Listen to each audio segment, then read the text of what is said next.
Those were top headlines this evening. We did flag off Fortis as well, which has come in the eye of the investors yet again. Yes, the spotlight is back on the company. However, this time around, well, we're going to break to you that ET Now exclusive as well in just a short while from now, the one that Nayantara told you about earlier. But yeah, more importantly, we have the Q4 numbers that the investors have their eyes on. So let's go across to Pankaj Podar then to tell us a bit more on this. Pankaj, it's already been delayed once. We do have the Luthra and Luthra report as well. So in the midst of all of this, are there any clear expectations that the street has from Fortis? Well, if we just look at Fortis, the board will be meeting once again today and they will declare their Q4 numbers, or on the agenda is the Q4 numbers. You've had these meetings earlier, but they have been postponed in the past, and that's why, after the Luthra and Luthra reports, the earnings estimates are not particularly there. No analysts seem to be tracking this company on a regular quarterly basis. Now, if you look at Luthra and Luthra, they have submitted their report on June 8th, so the street would be eyeing out if any comments are made regarding that particular report, or what is the sort of impact that comes in because of that report. The deadline for the bidders is June 28, which is in the next few days. So once the results come out, that's when you will get bidders changing their bid. Now the estimates are that going ahead, what happens after the results is that a lot of bidders can change their bid, and that's why it's particularly quite important. There are 4 to 5 shortlisted bidders. 20th of June, in the next few days, is when they have to give a final submit, and for that the results are one of the most important things. These meetings have been delayed earlier as well, so let's see whether results comes out today or not. Well, there you go. Fortis to declare those fourth quarter numbers today. It has been deferred once already. Now, we are expecting this board meeting to be a long one filled with fireworks. And despite the Fortis saga breaking a few months back and the promoters, the Singh brothers, being accused of alleged fund diversion, guess what? Malvinder Singh, who may have stepped down as the chairman of the Fortis board, is still an employee.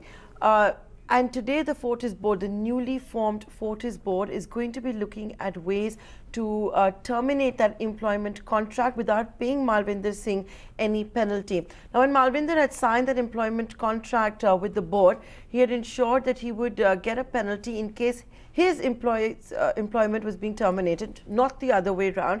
And we're being told the penalty could be as high as about 50 odd crore rupees.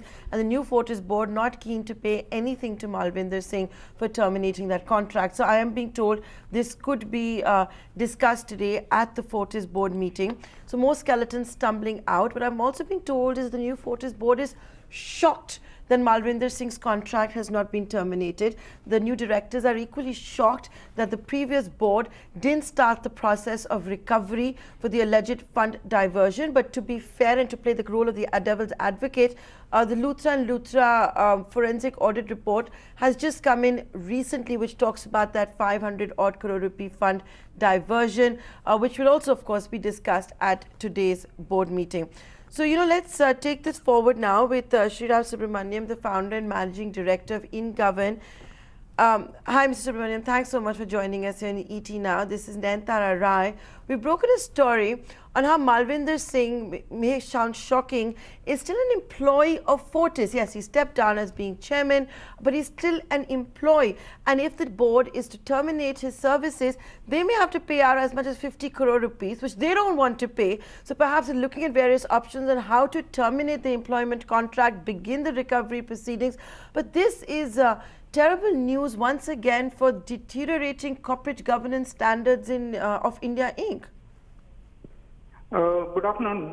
Yes, I mean, Fortis obviously is the bottom of the spec, I would say. And they have done blatant fraud. They've defrauded not just the promoters, the board. Subsequently, they have defrauded all investors. They have defrauded regulators. They have treated everything with impunity. I mean, these guys had scant regard for any regulations whatsoever.